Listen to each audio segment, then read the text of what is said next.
وقال الرسول يا رب إن قوم اتخذوا هذا القرآن مهجورا. اور پیغمبر کہیں گے کہ اے پروردگار میری قوم نے اس قرآن کو چھوڑ رکھا تھا.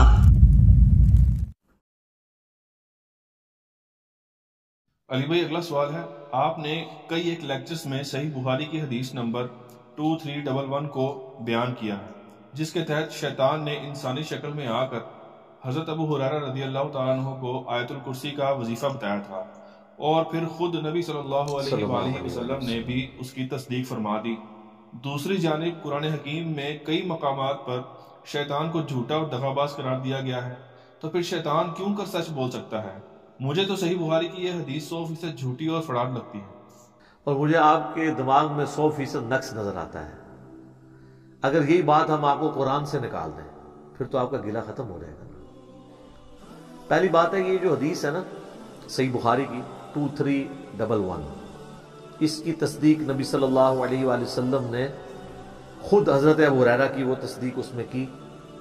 کافی لمبی حدیث ہے. اس کا کنکلوژن یہ ہے کہ 3 راتوں تک شیطان انسانی شکل میں حضرت ابو ہریرہ کو ملتا رہا اور مال غنیمت میں سے اس نے چوری کی کوشش کی. حضرت ابو ہریرہ کو چونکہ علم غیب نہیں تھا، یہ تو بعد کی پیداوار ہے نا بزرگوں کے حوالے سے، اور صحابہ کے جن کے گھوڑے کے قدموں کی خاک اگر وہ گھوڑے کے نتنوں میں لگے اس کو کوئی بابا بزرگ نہیں پہنچ سکتا، وہ بیچارے تو کوئی علم غیب نہیں رکھتے تھے، بابے رکھتے ہیں. یہ میں جوک کے طور پہ بات کروں آپ کا دماغ کھولنے کے لیے. تو حضرت ابو ہریرہ کو 3 راتوں تک نہیں پتا چلا کہ یہ انسانی شکل میں شیطان آ کے مال غنیمت سے چوری کی کوشش کر رہا ہے، جس کی چوکیداری نبی صلی اللہ علیہ وآلہ وسلم نے حضرت ابو ہریرہ رضی اللہ تعالیٰ عنہ کے ذمہ کی ہوئی تھی. اور نبی علیہ السلام کو جب صبح آگے بتاتے تھے تو نبی علیہ السلام کہتے تھے اب پھر آئے گا. آخری بار جب وہ آیا نا تو حضرت ابو ہریرہ نے ارادہ کیا کہ میں اب تو پکڑ کے حضور کے حوالے کروں گا. تو وہاں اس نے ایک سمجھ لیں کہ وہ جس کو کہتے ہیں مدنی رشوت کے طور پر ایک وظیفہ بتایا اور کہا کہ تم مجھے اس دفعہ چھوڑ دو، میں تمہیں ایک ایسا وظیفہ بتاتا ہوں کہ تم رات کو بستر پہ جاتے وقت اگر آیت الکرسی سورۃ البقرہ کی آیت نمبر 255 اللہ لا الہ الا هو الحی القیوم سے لے کر وہو العلی العظیم تک پڑھ لو تو شیطان تمہارے قریب نہیں آئے گا اور اللہ تعالیٰ تمہاری حفاظت پہ ایک فرشتہ مقرر کر دے گا. اس پہ حضرت ابو ہریرہ نے اسے چھوڑ دیا. نبی علیہ السلام کے پاس صبح پیش ہوئے تو آپ فرمائے 3 راتوں سے جو تمہارا مہمان تھا نا، 4تھی رات تو ظاہر وہ آئے ہی نہیں پھر. یہ شیطان تھا جو انسانی شکل میں آیا ہے، وہ جھوٹا ہے لیکن اس نے یہ بات سچی کی ہے کہ جو آیت الکرسی پڑھ لے اس کی حفاظت پہ ایک فرشتہ معمول ہو جائے گا. تو اس پہ ہم کہتے ہیں کہ شیطان بھی اگر کوئی ایسی بات کرے جو قرآن و سنت کے ساتھ موافق ہو تو لے لی جائے، اس سے ڈگری نہ مانگی جائے بریلوی دیوبندی اہل حدیث کے کسی مدرسے کی. مجھے بتائیں اگر کوئی 5ویں کلاس کا بچہ آپ کو کہے کہ سورۃ البقرہ کی آیت نمبر 279 میں لکھا ہے کہ جو سود کھانے والا ہے اللہ اور اس کے رسول عز و جل و صلی اللہ علیہ وآلہ وسلم کا اعلان جنگ ہے اس کے خلاف، تو آپ اس کو یہ کہیں گے کہ میں نے سورۃ البقرہ کی آیت نمبر 279 تیری بتائی ہوئی اس وقت تک نہیں ماننی جب تک تو بڑا ہو کے ڈگری نہیں لے آتا. تو اس کی ڈگری تو چھوڑ دیں، آپ کی اپنی ڈگری بھی امام بھی فارغ ہو جائے. آپ ریفرنس کو فالو کریں. ڈگری تو ہے صحیح بخاری میں بلغوا عنی ولو آیہ، ایک آیت بھی آتی ہو میری طرف سے آگے پہنچا دیں. نبی علیہ السلام نے سب مسلمانوں کو ڈگری دی ہے. تو شیطان بھی اگر کوئی صحیح بات کرے تو اس کی تصدیق کر دی جائے. لہٰذا کسی فرقے کا کوئی مولوی بھی کوئی بات کرتا ہے ایسی جو کتاب و سنت کے موافق ہے تو آپ اس کی تصدیق کریں. میری تو خیر پھر بھی آپ نے نہیں کرنی ہے، میں ویسے اپنے لیے راہ نہیں ہوں بات کر رہا، ہمیں تو ضرورت نہیں ہے. لوگوں کو پتہ ہے ہم سامنے دکھا دیتے ہیں، عوام الناس تو خود ہی قبول کرنے والی سچائی کو اللہ کے فضل سے. تو اس میں اب یہ اعتراض کرنا کہ بھی شیطان چونکہ جھوٹا ہے، مکار ہے، فریبی ہے، وہ کیسے یہ سچ بول سکتا ہے. شیطان کے جھوٹا، مکار و فریبی ہونے سے آپ نے یہ چیز کیسے ڈیڈکٹ کر لی کہ وہ ہمیشہ ہی جھوٹ بولے گا، کبھی سچ بھی بول سکتا ہے. اس طرح کا آپ کو سچ ہم قرآن سے دکھا دیتے ہیں اور اللہ نے اس کی اس بات کے سچ ہونے کے اوپر اپنی مہر بھی لگائی ہے.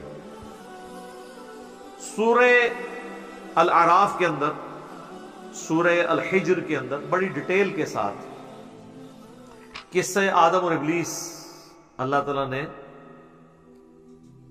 بیان فرمایا ہے. اس میں سورۃ الحجر کے اندر جب اللہ تعالیٰ نے قصہ آدم اور ابلیس کو بیان کیا ہے تو وہاں پر اللہ تعالیٰ فرماتا ہے کہ وہ پوری بات چلتے ہوئے یہاں اس نہج پہ جب پہنچتی ہے کہ شیطان کو اللہ تعالیٰ مہلت دے دیتا ہے قیامت تک کے لیے. تو شیطان کہتا ہے قال ربی بما اغویتنی لأزینن لہم فی الارض. وہ کہتا ہے اے میرے رب. اب آپ دیکھیں رب مان رہا ہے وہ بھی, یہ سچی بات کر رہا ہے. شیطان رب مان رہا ہے اللہ کو, لیکن ساتھ کیا کہہ رہا ہے جس طرح تو نے مجھے گمراہ کیا. بولے اعوذ باللہ, اللہ نے گمراہ نہیں کیا تھا. اس کا کہنے کا مقصد بھی یہ تھا کہ تو نے مجھے اس آزمائش میں ڈالا کہ میں اب تیرا نافرمان ہو گیا. لَأُزَيِّنَنَّ لَهُمْ فِي الْأَرْضِ, میں ضرور بالضرور انسانوں کے لیے زمین میں مزین کر دوں گا.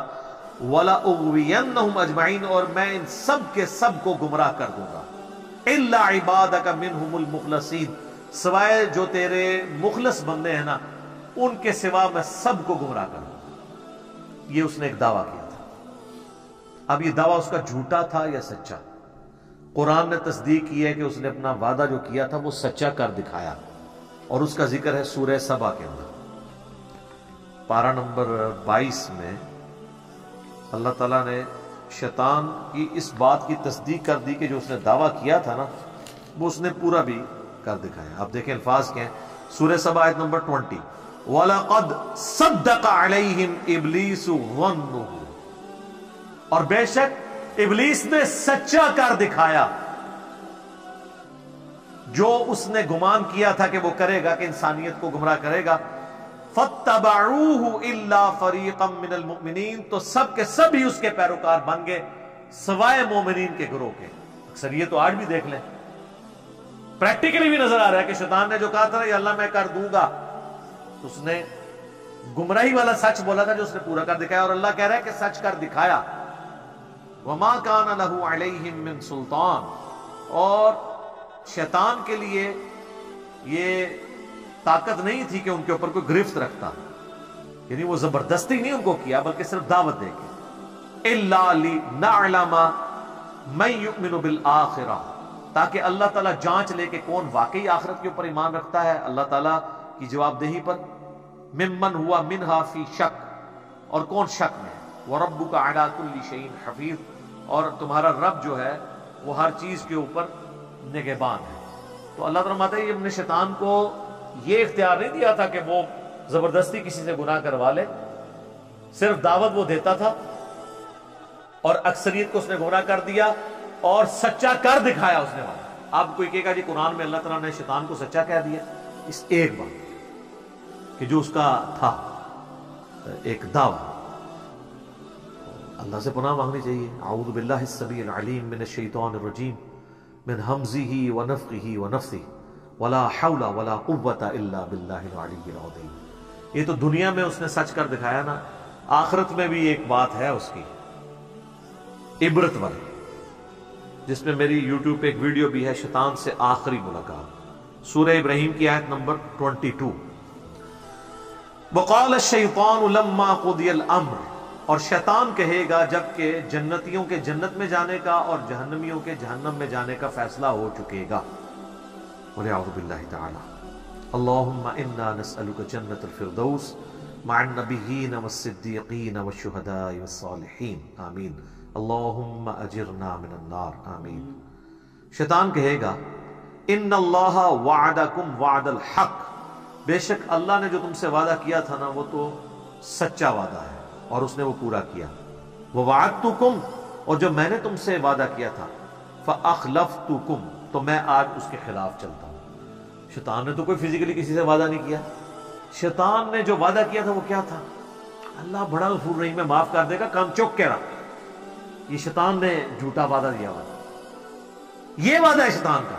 مجھے بتائیں شیطان اگر آپ کو آگے کہ خیر ہے گناہ کا کام کر لے اس پہ تجھے جنت ملے گی, کوئی بیوقوف بھی اس کی بات مانے گا؟ شیطان وعدہ اس طریقے سے نہیں کرتا. شیطان یہ کہتا ہے خیر ہے ابھی بڑی عمر پڑی ہے توبہ کر لیں, خیر ہے اللہ نے تیری نمازیں نہیں چاہیے وہ معاف کر دے گا. جھوٹا وعدہ. تو شیطان پھر کہے گا میں نے جو اس طرح کے وعدے تمہیں طول عمل کروایا تھا یہ میں اس کے خلاف ورزی کرتا ہوں. وما کان لی علیکم من سلطان, اور مجھے اللہ تعالیٰ نے تم پر کوئی گرفت نہیں دی ہوئی تھی, الا ان دعوتکم, سوائے اس کے کہ میں تمہیں صرف دعوت دیتا ہوں. فاستجبتم لی, اور تم نے میری دعوت قبول کر لی. دعوت تو اہل حق بھی دے رہے تھے اور میں بھی دے رہا تھا, تم نے ان کی نہیں قبول کی. یہ نہیں ہوا کہ اذان ہوئی ہے تو میں نے تمہیں مسجد میں جاتے وقت تمہارے پاؤں پکڑ لیے یا مسجد کے دروازے کے سامنے کھڑے ہو کر تمہیں مسجد میں جانے سے روک لیا. اور ایسا بھی نہیں ہوگا کہ آٹومیٹکلی آپ مسجد میں پہنچے, اپنی ول سے ہی جانا ہوگا. فلا تلومونی, تو مت ملامت کر مجھے, ولوموا انفسکم, اپنی جانوں کو ملامت کر. اور پنجابی میں اس کا ترجمہ کرتا, منو نہ پیٹ, اپنی جان نو پیٹ, تیری اپنی کیتیاں تیرے اگے آئی ہیں, مجھے کوئی ملامت نہیں ہے, اپنے آپ کو ملامت کر. ما انا بمصرخکم, نہ تو میں اب تمہارا کوئی مددگار ہو سکتا ہوں, تمہاری کو فریاد رسی کر سکتا ہوں. وما انتم بمصرخی, اور نہ تم کوئی میرے لیے کچھ کر سکتے ہو. انی کفرت بما اشرکتمونی من قبل, اور میں اس سے بھی انکار کرتا ہوں کہ تم جو اللہ کے ساتھ مجھے دنیا میں شریک ٹھہرایا کرتے تھے, میں اس سے بھی اعلان برات کرتا ہوں. لیکن یہ ہو رہا ہے آخرت میں. تو اس وقت تو جس نے دنیا میں پیروی کیا وہ واپس جا کے انڈو تو نہیں کر سکتا, یہ نئی زندگی تو نہیں حاصل کر سکتا. ان الظالمین لہم عذاب علیم, بے شک ظالموں کے لیے دردناک عذاب ہے. والعیاذ باللہ تعالی. تو اللہ تعالیٰ ہمارا شیطان نے آخرت میں بھی وہ سچ اپنا وہ کھول دینا. دنیا میں نے مثال دے دی, لہذا جو صحیح بخاری کی حدیث ہے کہ شیطان نے وہ سچی بات کی تھی, اور وہ سچی بات کو ہم نے اس لیے سچ مانا کہ نبی الاسلام نے تصدیق کی تھی. جس طرح قرآن میں بھی اللہ تعالیٰ نے تصدیق کی کہ اس نے اس وقت جو دعویٰ کیا تھا کہ میں اکثریت کو گمراہ کر دوں گا, اللہ نے کہا کہ اللہ نے اس نے شیطان نے اللہ سے کیا ہوا وعدہ اپنا پورا بھی کر دکھایا. تو اب کوئی یہ نہیں کہہ سکتا کہ قرآن میں یہ آ گیا کہ شیطان جو ہے وہ سچا ہو گیا. نہیں, جھوٹ بولنے والے اکثریت جھوٹ بولتے ہیں, کبھی سچ بھی بول سکتے ہیں. اس طرح سچ بولنے والے اکثریت سچ بولتے ہیں, کبھی کسی سے کوئی مسئلہ مس ہینڈل بھی ہو سکتا ہے. تو لہٰذا اس حدیث کے اوپر کوئی اعتراض بنتا نہیں ہے. ٹھیک ہوگا جی.